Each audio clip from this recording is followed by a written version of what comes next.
From Keene in the Shire, the Liberty Media capital of the world, this is Daryl W. Perry, host of FPP Radio News for Tuesday, October 27th, 2015. Silver is trading at $15.88 per ounce. Gold is valued at $1,166 per ounce. And according to BitcoinAverage.com, the average price of Bitcoin is $292.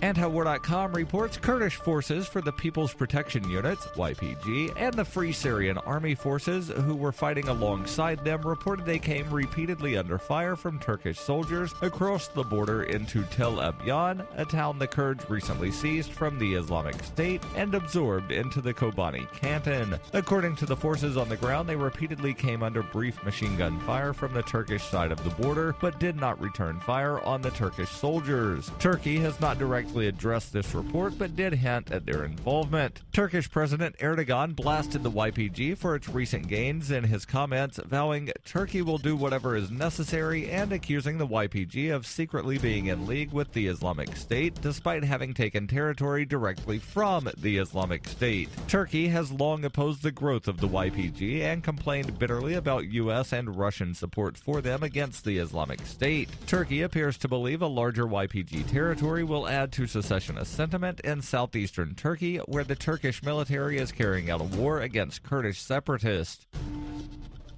You can support FPP Radio by shopping online. Whether you're looking for precious metals, bitcoins, or books, you'll find that and more at shop.fppradio.com. Every purchase you make from one of my affiliates, like Namecheap and Amazon, at shop.fppradio.com helps fund FPP Radio. Or you can shop directly from FPP with Bitcoin in the Bitcoin store. That's shop.fppradio.com.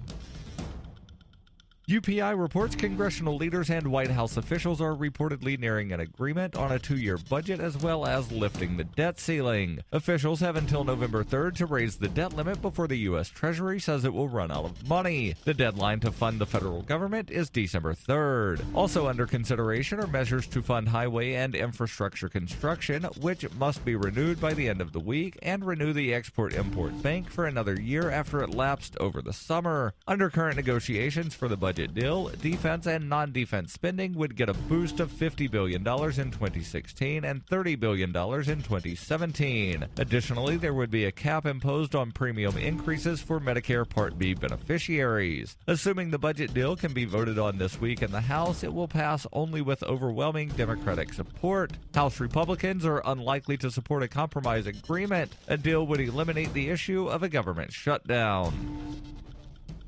For over 35 years, Roberts & Roberts has been a trusted source for buying and selling your investment-grade precious metals. They also take Bitcoin for precious metal purchases and permanently removed the minimum purchase order for all orders paid in the digital currency. Call Roberts & Roberts today for knowledgeable advice on investing and a forward-thinking approach to new technologies. 850-478-5270 or online at rrbi.co.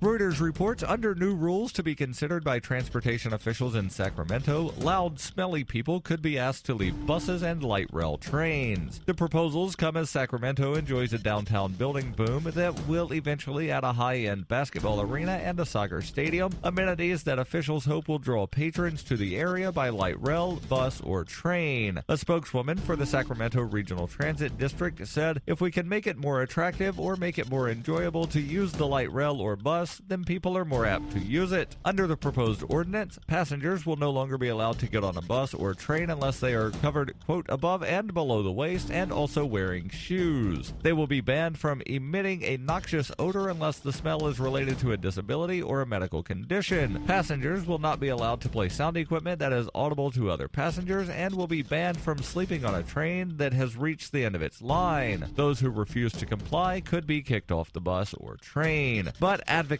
for disadvantaged Sacramentans said the regulations were a swipe at homeless people who have a right to ride buses and trains. Pam Haney, advocacy coordinator for Wellsprings Women's Center in Sacramento, told the Sacramento Bee newspaper that she doubts anyone would be kicked off the bus for wearing too much high-end perfume. This has been FPP Radio News, online at fppradio.com.